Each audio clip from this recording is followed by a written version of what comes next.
Raadiyoon Sagalee Ameerikaa wiixataa qabee hamma jimaataatti galgala keessaa sa'a 2:00 jalqabee hanga sa'aatii 3 meetir baandii 22, 25 fi 31 irratti Waashingtan DC irraa akka dabarsu sagantaa afaan Oromoo amma jalqaba.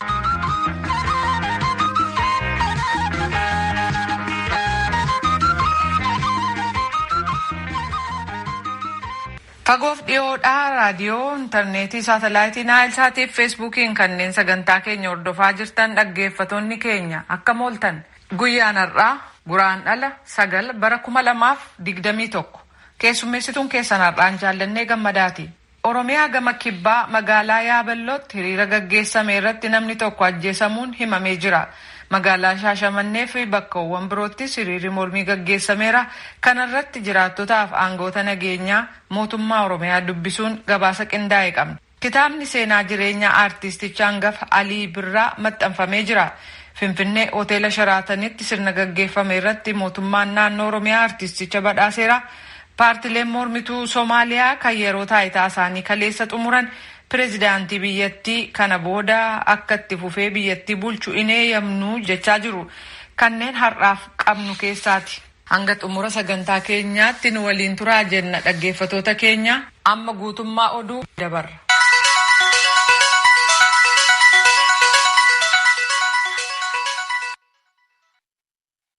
Akka mooltan dhaggeeffattoota keenya oduun har'aaf qabnu kunoo.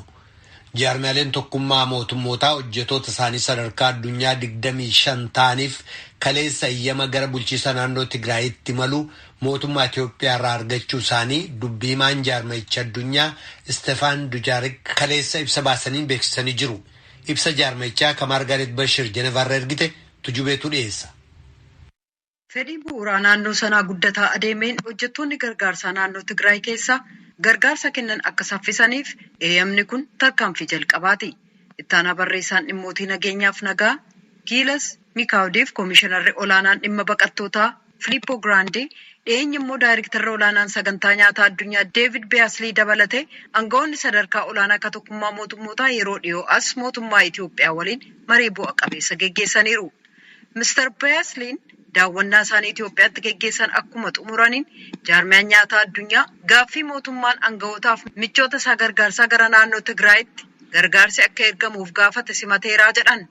Itti dabaluudhaanis WFP'n ibsa gaazexeessotaaf kennetti da'uudhaan lammiiwwan Tigraay kanneen miliyoona 1 ta'aniif gargaarsa nyaataa kan yeroo hatattamaa ittiin ga'uudhaaf waliigalee jira. Hojjettoonni gargaarsaa kanneen Finfinnee keessa jiran dhaabolee gargaarsaa 60f hojjettoonni tokkummaa mootummootaa gara Tigraayitti maluuf eema eeggataa jiru. Hojjettoota gargaarsaa naannoo sana keessaa hojjetaniif haal duree tokko malee daandiin walabaan akka saaqamuuf namoota gargaarsi barbaachisu hatattamaan dhaqqabuun akka danda'amu waamicha dabarsina jechuudhaan tokkummaan mootummootaa gaafatee jira. Mootummaan Itoophiyaa mooraalii baqattootaa naannoo Tigraay handaara daangaa Eertiraa jiran 2 Isaasiif Shimalbaa cufuuf murteessuu isaa beeksisee jira. Waa'ee cufinsa mooraalee lameenii arrannaa ministiriin dhimma alaa Itoophiyaa fi bulchiisi dhimma baqattootaaf kanneen baqarraa deebi'anii waliin ta'uudhaan gaazexeessotaaf ibsa kennanitti labsame. Bulchiisa dhimma baqattootaaf kanneen baqarraa deebi'anii kan Itoophiyaatiif daayirektara kan ta'an obbo Tasfaa'uun Gobazaay mooraaleen lameenuu ammaan dura cufamuutu irra ture. Addi bilisummaa uummata Tigraay waan dideef jecha gammaatti turan jechuu isaanii mallaskaachuu ammaa gabaasee jira. Tokkummaa mootummootaatti sagantaa nyaata addunyaa kadamee Itoophiyaaf daayirektara kan ta'an Steven Omamo mootummaan Itoophiyaa akka tokkummaan mootummootaa gargaarsa nyaataa gara Tigraayitti ergu eeyyamuu isaa dubbatanii jiran. Garuu ammallee haalli itti hawaasaalee miidhaman dhaqqaban fooyyessamuu qaba jedhu. Namoonni gargaarsi isaan barbaachisu miliyoona 2.5 jalqabee aga miliyoona 4 maddeen adda addaatiin waan himamaniif lakkoofsi sirriin meeqa akka ta'e beekuun rakkisaadha jechuun dubbatan Mr. Omamoon.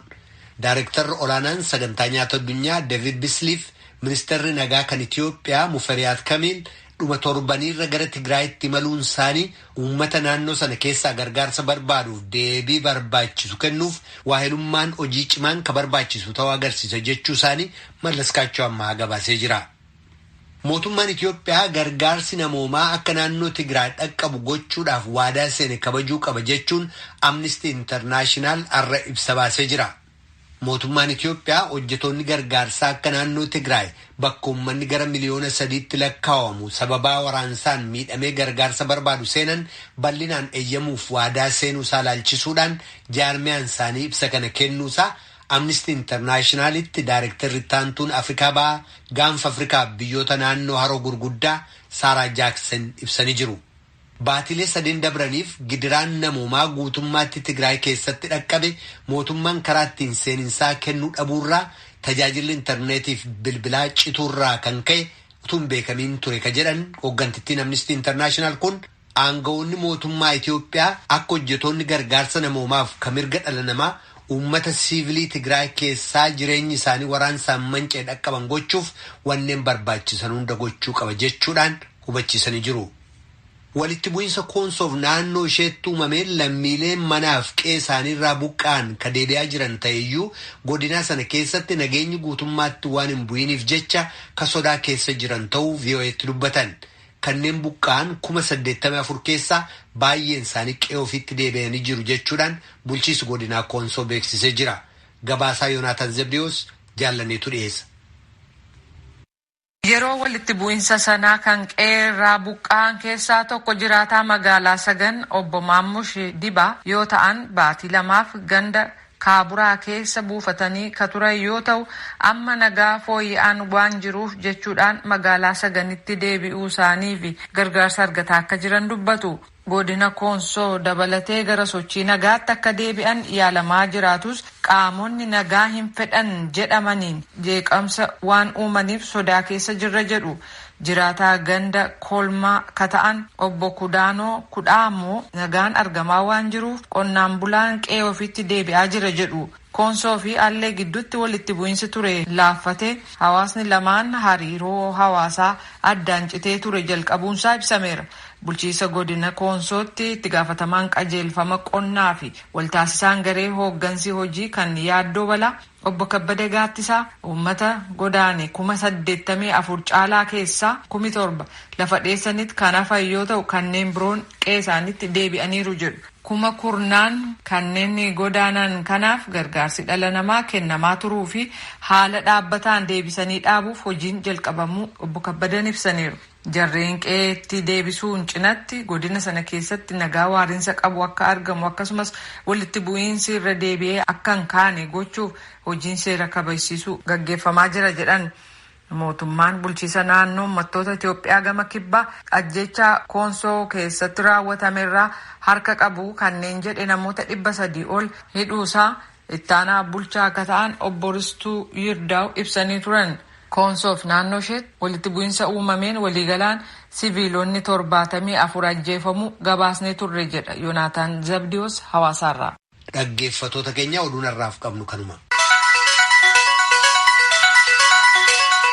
Kan dhaggeeffataa jirtan raadiyoo sagalee Ameerikaa sagantaa afaan Oromooti. Naannoo Oromiyaa magaalaa Yaabelloof Shaashamanneetti hiriirri mormii taasifameen namni tokko ajjeefamu kanneen 50 ol ta'an immoo hidhamuun ibsamee jira.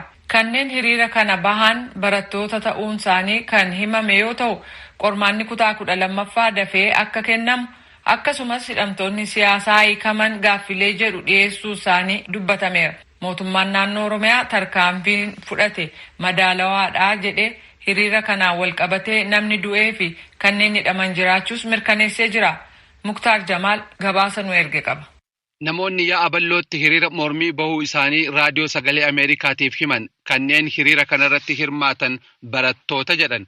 Barattoonni kunniin ammoo qormaanni kutaa 12ffaa kan yuunivarsiitii galuudhaaf kennamu turuu isaatiin wal qabatee mootummaan akka dafee fala kennu kan gaafatan yoo ta'u darbeellee kanneen hidhamtoonni siyaasaa haa hiikaman jedhu gaafii dhiheessuu isaaniillee dubbatu. Isa kana keessa walitti bu'iinsa qaamolee nageenyaatiin waliin ta'eenillee miidhaan dhaqqabuu dubbatu namni maqaan isaanii akka hin kaafamne raadiyoo sagalee Ameerikaa gaafatan. Barataan gise sunitti sa'aatii 12 walakkaa bahee gise suni barataan aga barataa 150 gaagise sun.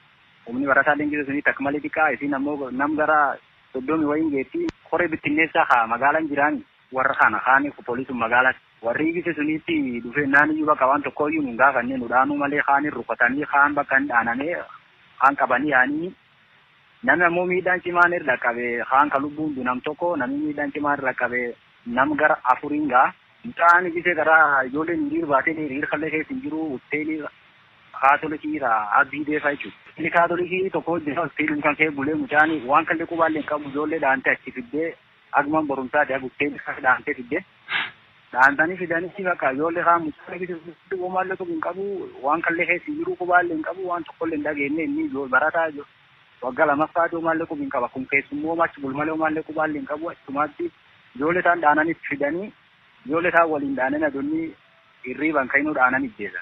Nama miidhaan irra gahe kana namni maqaadhaan beektu jira? Namni maqaa beeku namidduu jira. Aga abbaa dhuunfaa cuuf dhaanee namni man dhuunfaa dhaanamee illee cuuf hin jira. Man abbaa dhuunfaa cuuf ijoollee ol naqanii namni dhaanamee illee hin jira. Namni ammoo lubbuun du'e nam tokko. Eenyu jedhan? Galma Dabbasoo Daddachaa jedhama. Maaliin lubbuun isaa dabre? Lubbuun isaa ulumaan dhaanan ijjeessa. Namni rasaasan dhaan nam tokko. Eenyuun dhaan? Namni dhaaniin guyyoo jaarso.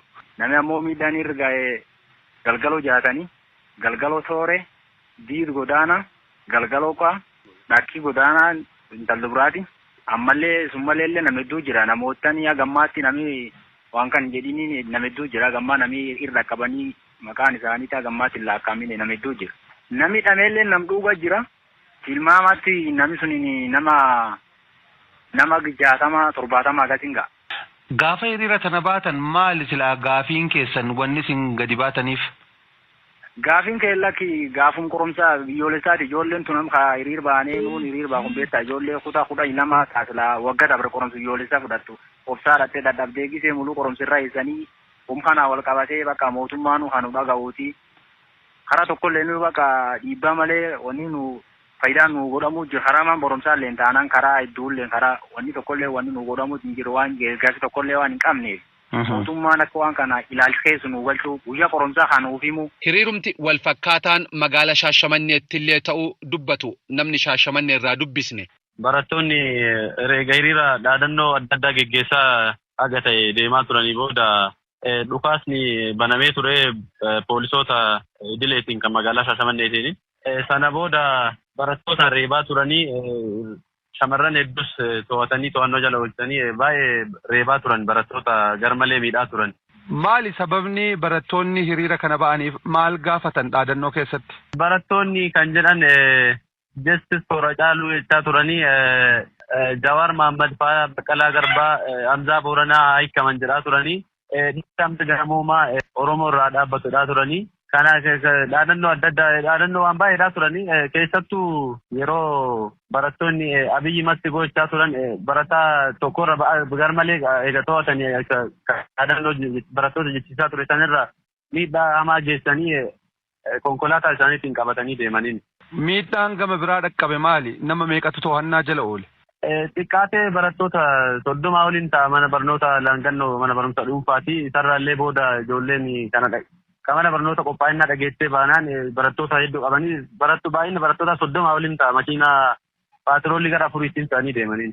Hiriira ta'e jedhamee fi miidhaa dhaqqabeen akkasumatti ammoo namoota hidhamaniin wal qabateetiniin hoggantoota magaalaa Yaaballoo fi magaalaa Shaashamannee gaafachuudhaaf yaaliin taasifne irra deddeebi'eetiniin hin milkoofne dhimma kanarratti deebii kan kennan hogganaan biiroo bulchiinsaa fi nageenya bulchiinsa mootummaa naannoo Oromiyaa obbo Jibriil Mahammad hiriirri kun seera qabeessa miti jedhu akkasumatti ammoo naannoon manneen barnootaa naannoo tasgabbiidhaa fi naga'aan barumsi qofa itti geggeeffamuu qabuu fi hiriira kana boodallee deeggarsa dhiheenya kana muummicha ministeeraa Abiyyi Ahmadiif bahame kanneen hin jaalatin of tuultonni Itoophiyaa takkatti hin dhaadatan jedhanii waamanii fi garee Oromoo keessaallee kanneen waliin jireenya biyyattiitti hin gammannetu duuba jiru jechuun dubbatan.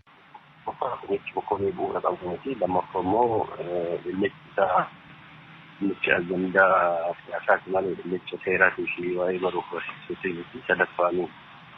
Jechi kun akka mul'ate kanattis ta'ee bakka mul'atanittis akka inni hin bal'anne hawaasa waliin ittiin hojjetameera wanni akkuma addaa ta'ee mul'ate hin jiru garuu tasgabbiin uumamee dubbiin karaatti deebi'aa jira uumamuun isaa iddoo muraasatti duwwaadha.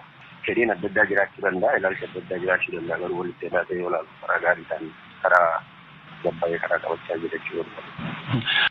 Barattoonni wanni isaan gaafatanii tokko waa'ee qormaata kutaa 12ffaatiin wal qabatee akka baay'ee turre mootummaan dhimma kanarratti murtee hatattamaa akka kennu gaafannee lammaffaan ammoo hidhamtoonni siyaasaa akka gadhiifaman gaafannee jedhu. Isa kanaan wal qabateetiniin poolisiin ammoo akka miidhaa irratti geesse illee dubbatu. Maal ture ijoolleen kun gaafii qofa qabu taanaaniin maaf gaafataniitiniin galuu dhoowwaman yookaan ammoo miidhaan irratti dhaqqabe? Gaafiin humnaan siyaasaan deemuu fi teeknikaan deemuus gargar baasanii beekuun barbaachisaadha. Gaafiin qormaanni kutaa 12 turuu maal kun dhimma teeknikaatii dhimma ogummaatii malee dhimma hiriira siyaasaatiin hiriira bahuudhaan waan deemuu danda'u miti. Sadaffaan namni kamiyyuu waa'ee hiriiraa fi dhimma adda addaa yeroo dubbatu seera qaba hiriirri.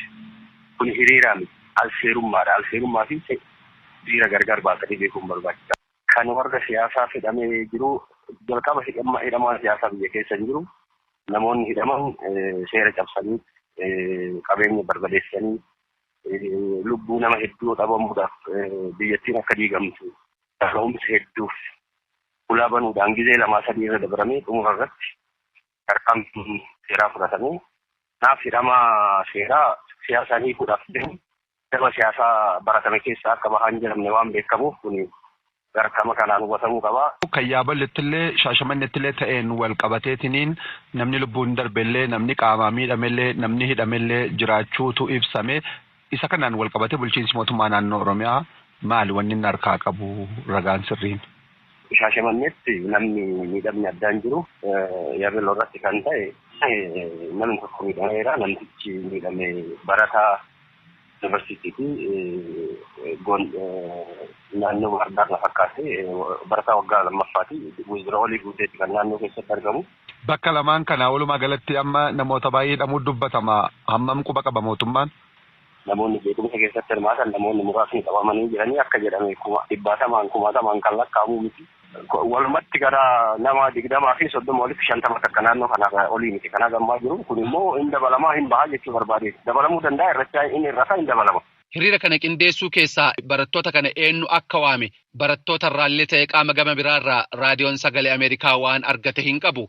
Gabaasa sagalee Ameerikaatiif Muktaar Jamaal Finfinneerraa.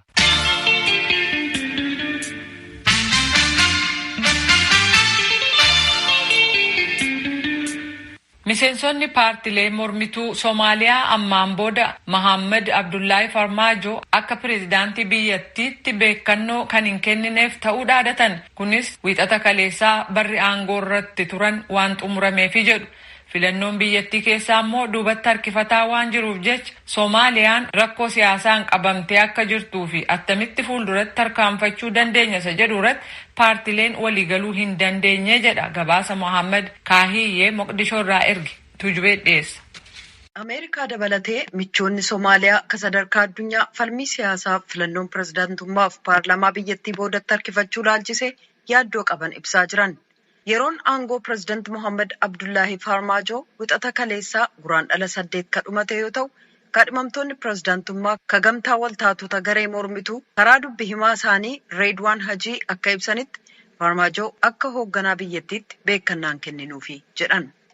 Mohaammed Abdullaahi Farmaajo must respect the constitution and give up his responsibility as head of state. Mohaammed Abdullaahi Farmaajo heera biyyaa kabajuudhaan itti gaafatama isaanii akka hoogganaa biyyaatti qaban gadhiisuu qabu. Qaamotii dhimmi ilaallatu yookaan hirmaattonni adeemsa siyaasaa pirezidaantota walga'ii uummataa kan ofitti haammate gumii yeroo ce'umsaa akka dhaaban waamicha dabarsina jedhan. Haa ta'u malee seeratumtoonni kan akka Abdii Shiree akka paarlaamaa waggaa darbe raggaasisetti hamma namni isaan bakka bu'uu filatamutti Farmaajoon seeraan pirezidaantii ta'anii turuu jedhanii amanu. dalka haddii doorasho aysan ku dhicin waqtiga loo cayimay in baarlamaanka hadda jira iyo golaha fulinta oo madaxweynuhu hogaaminayo. Shireen akka jedhanitti murtiiwwan amma jiru kan gumii biyyoolessaan darbe akka jedhutti filannoon yeroo qabametti hin geggeessamu taanaan pirezidaanticha dabalatee itti gaafatamtoonni waajjira heera biyyaa martinuu filannoodhaan hanga bakka buufamanitti aangoorra turu jedhan. Soomaaliyaan baatii guraandhalaa keessa filannoo pirezidaantummaa utuu hin geggeessin dura filannoo gama kallattiin hin ta'in geggeessuuf karoorfamee ture. Haa ta'u malee Adeemsi sun wal dhibdee qaamotii siyaasaa kanneen komishina filannoo keessa jiraniin uumameen danqame.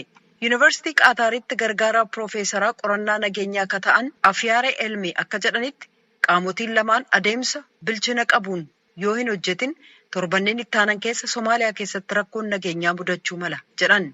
Dilbata darbe miseensonni naga eegumsa Somaaliyaa 12 dho'iinsa magaalaa Dhusamaareeb cinatti raawwatameen du'an. Haleellaa sanaafis finxaalayyaa Al-Shabaabtu itti gaafatama fudhate. The security implications could be problematic if there is no solution within the next maybe few weeks. Torbanneen xiqqoo ittaanu keessa furmaanni hin argamu yoo ta'e haalli nageenyaa rakkoo ta'uu mala. Sababiin isaas addaddummaan qaamolee siyaasaa gidduutti waan uumamuuf waggoota arfan darban gareelee siyaasaa Somaaliyaa adda addaa keessummeessuu gama laaleen pirezidaantichiif bulchiinsi isaanii deeggarsa gochaan turre jedhan. Pirezidaanti Faarmaajoon wixata kaleessaa yaada kennuu baatanis sanbata darbe paarlaamaatti argamanii bulchiinsi isaanii filannoo geggeessuuf waliigaltee baatii fulbaanaa raga'ame hojiirra oolchuuf yaalii ni godha jedhan. Kan dhaggeeffataa jirtan raadiyoo sagalee Ameerikaa sagantaa afaan Oromooti.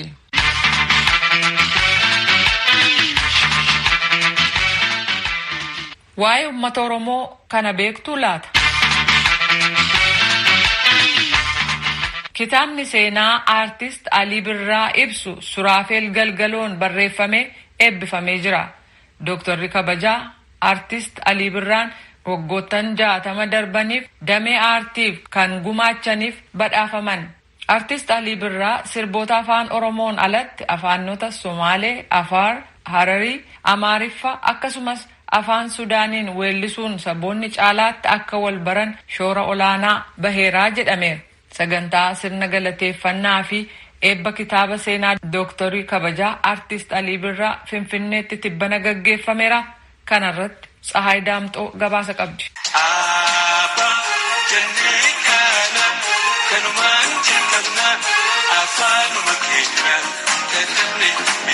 Magaalaa Dirree Dhawaatti kan dhalate mootii muuziqaa kan ta'e weellisaa Alii Birraa umurii waggaa 14 yoo ta'utti muuziqaa akka eegaleetu dubbatama.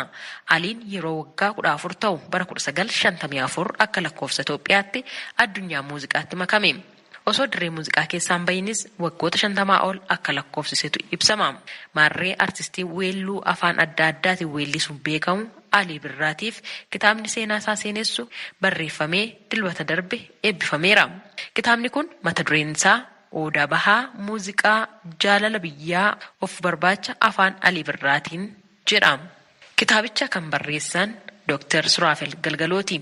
Kitaabni seenaa Alii Birraa ibsu kun afaan sadiin kan qophaa'e yoo ta'u, afaan Oromoo, afaan Amaaraa fi afaan Ingiliziitiini. Alii Birraa sirboota isaatiin sabaaf sablammoota hedduu biratti jaallatamaa akka ta'etu dubbatama. Namoonni hedduun sirboonni weellisaa Alii Birraa kan wallolee kan araarsan tokkummaa kan faarsan jechuun ibsu. Sirboota Alii Birraa keessaas xiqqoo isin dhageessisna.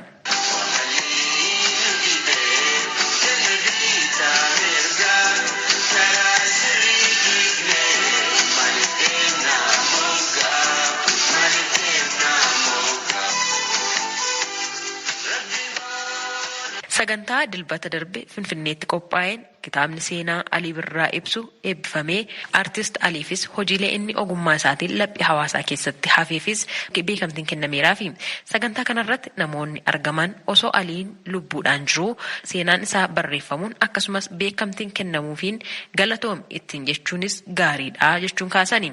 Barsiisaa Nutmaan Aliyyii Dodolaa Yuunivarsiitii Finfinneerraati.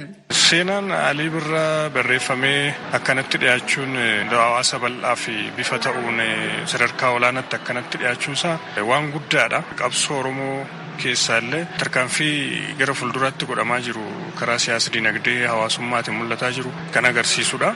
Akka barsiisaan kun ibsanitti yeroo hedduu seenaan namoota hojiilee adda addaa hojjetanii akkasumas gootummaan leellifamanii barreessanii tursiisuu irratti gama ogbarruu Oromootiin laafaadha jechuun furmaata waan jedhanis ibsanii. Karaa seenaa namoota bebbeekamoo Oromoo fi waa'ee Oromoo irratti hojjetanii barreessuutiin hanqinni guddaan jira. Amma kuni kaka'umsa guddaa uumedhee yaada namoota biroos maalii fi dhaloonni dhufu dhaloota darbeerraa barreeffama waan ta'urraa barataa yoo hin deemne waan caalaa itti dabalaa dhaloota hubarruu isaa, seenaa isaa, aadaa isaa, safuu isaa cimsaa akka deemuuf waan isa gargaaruuf. Kana dura namootuma bebbeekamoo Oromoo kana maaltu barraa'e? Barreessitoota keenyarraa barreessutu eeggama. Garuu faaktarii baay'eetu jira kana kan gargaaruuf kan deeggaramu. Fakkeenyaaf eebba kitaaba Alii Birraa irraa kanarratti biiroon aadaa fi turizimii Oromiyaa itti gaafatamummaa fudhatee kan kooti waan kun jedhee waan akkanatti mijeessee dhiyeesseef namni hundi irratti argame bifa amma bareedaa kanaan kan inni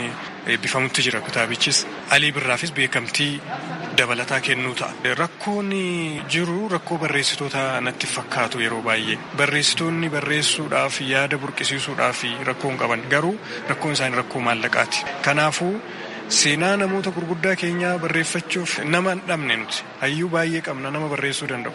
Fakkeenyaaf kan na gaddisiisu kan baay'ee natti dhagahamu seenaa Ibraahim Ajaalii barraa'uu qaba ture. Seenaan isaatu hafe seenuma Oromootu isa gaafannee kitaaba barreessuutu nurra ture. Hin goone kanas. Kuni akka gaabbiitti akka nutti dhagahamu qaba. Kanaafuu namoota hafan immoo seenaa isaanii barreessuu qabna. Namoonni barreessuu danda'an immoo yeroo baay'ee maallaqa hin qaban. Warri karaa kanaan gargaaruu danda'an itti hirmaannaan dargaggeessa onnataa deema waan jedhu qaba. Weellisaa Alii Birraa bara jireenya isaa guutuu aartiif jiraate kan jedhan ammoo Abbaa Gadaa Afran Qalloo Abdurrazaaq Ahmad Hasanidha. Bu'aan dalagaa namni tokko dalagu waan akkanaatiif itti maal jechu nama du'eef ayyaana kabajuu eega namni kute ayyaana kabajuu waan inni godhe hawaasa agarsiisu hin baratamne ture. Arraa ammoo Alii Birraa osoo jiruu isaatiin arraa ilmaan Oromoo artistoonni akkasuma ammaas sabaa sablammoonni Itoophiyaa keessa jiran ka jaalala isaa qabu waan kanarratti argamanii waan kana godhuu jechuun nama du'e qofaa fi nama jiruufillee seenaa isaa keessatti akka inni farku akka daawwitiitti farku jiruu isaa keessatti waan godhaa ture waan kana godhuufiin hedduu artistoota fuula duratti ooftii tajattuun qaba. Dhaloonni har'aa seenaa hangafoota isaa katabee kaa'uun dhalootaaf dabarsuun dirqamas jedhan Abbaan Gadaa Abdurrazaaq. Artist Amalmaal Abaate Gadaa gama ishiitiin Alii Birraa akkasiin ibsiteetti. በጣም የሚገርም nama dinqisiisudha. Nama kennaa addaa qabudha. Jireenya hawaasummaa irrattis nama waliin walitti dhufuunis amala addaa qaba. Nama baay'ee nama waliin walii galudha. Aliin nama hundaaf guddaadhaa xiqqaadha osoo hin jedhin kabaja guddaa qaba. Aliin nama qoosaas beekudha. An Alii baay'een jaalladha. Alii Birraa sirboota isaan obbolummaa faarsaa tokkummaa leellisaa sagalee uummata cunqurfamee fi afaan isaaniif sagalee ta'uudhaan beekamaa kan jedhan ammoo pirezidaantii bulchiinsa mootummaa naannoo Oromiyaa Shimallis Abdiisaati. Aliin afaan hunda wal qabe, saba hunda wal qabe. Aliin haati keenya takkaa jedhee obbolummaa leellise. Madaalisa olaanaa afaan hunda leellisuu, afaan hunda barsiisuu, afaan hunda calaqqisiisuu, aadaa hunda barsiisuu, aadaa hundumtu kabaja akka ta'e agarsiisu. Hojjettee gochaan dhaloota barsiisaa waan dhufteef kabajni nama si kenname ol kabajni siif malaa karaa fuulduraatti immoo qoratoo hedduu isin ba'a guddaa galatoon. Fuulduratti artist Alii Birraa waliin wal qabatee wantoota jiran sirboota isaarraa eegalee giddugala aadaa Oromootti wiirtuun tokko qophaa'ee fi dhaloonni dhufaa darba akka Alii leellisuu fi irraa baru ni taasifamaa jiran obbo Shimallis sagantaa eebba kitaaba seenaa artist Alii Birraa seenessuu fi sirna artistii kanaaf beekamtii kennuu irratti qophiileen garaagaraa dhiyaataniiru. Xumura irratti artist Alii Birraa umurii isaa guutuu aartii Oromoo guddisuuf tattaafachaa ture. Kanaaf galanni ni malaaf jechuun mootummaan naannoo Oromiyaa badhaasa nishaanii isa sadarkaa dhumaa warqee irraa tolfame badhaaseera. Alii Birraas kitaabni seenaa isaa ibsu barreeffamuu fi beekamtiin kennamuufiin isa gammachiisuu ibsee jira. Gabaasa Raadiyoo Sagalee Ameerikaatiif Tsahaay Daamtoo Finfinneerraa.